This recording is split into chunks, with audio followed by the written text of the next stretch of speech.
అందరికీ నమస్కారం అండి. తెలంగాణ రాష్ట్ర ప్రభుత్వ ఉద్యోగులకి సంబంధించి ఇంపార్టెంట్ అప్డేట్స్. జీవో 317తో నష్టపోయిన ఉపాధ్యాయులకు న్యాయం చేసేందుకు ప్రభుత్వంపై ఒత్తిడి తెస్తామన్నారు. అసెంబ్లీతో పాటుగా పార్లమెంట్లో వారి సమస్యలపై ప్రస్తావిస్తామని తెలిపారు. సమాజంలో టీచర్ల పాత్ర కీలకమని, విద్యను నిర్లక్ష్యం చేస్తే అభివృద్ధికి ఆటంకం ఎదురవుతుందన్నారు. రాష్ట్ర ప్రభుత్వం విద్యారంగానికి బడ్జెట్లో కేటాయించింది 21,000 కోట్లని. ఇందులో ఇప్పటివరకు 380 కోట్లు మాత్రమే ఖర్చు చేసిందన్నారు. కమిషన్లు వచ్చే వివిధ సర్వేలకు ప్రైవేటు వ్యక్తులను కేటాయించిన సర్కార్ ఎలాంటి లాభాలు లేని వాటికి టీచర్లతో సర్వే చేయిస్తుందన్నారు.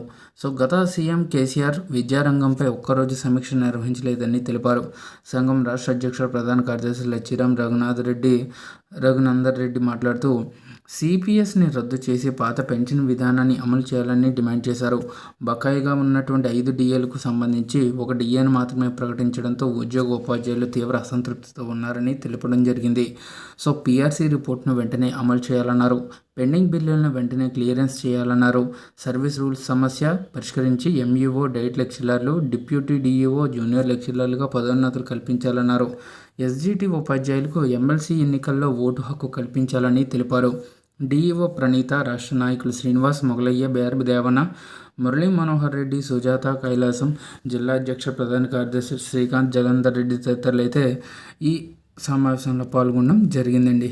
ఈ విధంగా పెండింగ్లో ఉన్నటువంటి డిఏ బకాయిలకు సంబంధించి పిఆర్సీ కమిటీకి సంబంధించి పిఆర్సీ రిపోర్ట్ను వెంటనే తెప్పించుకుని అమలు చేయాలని డిమాండ్లు చేయడం జరిగింది.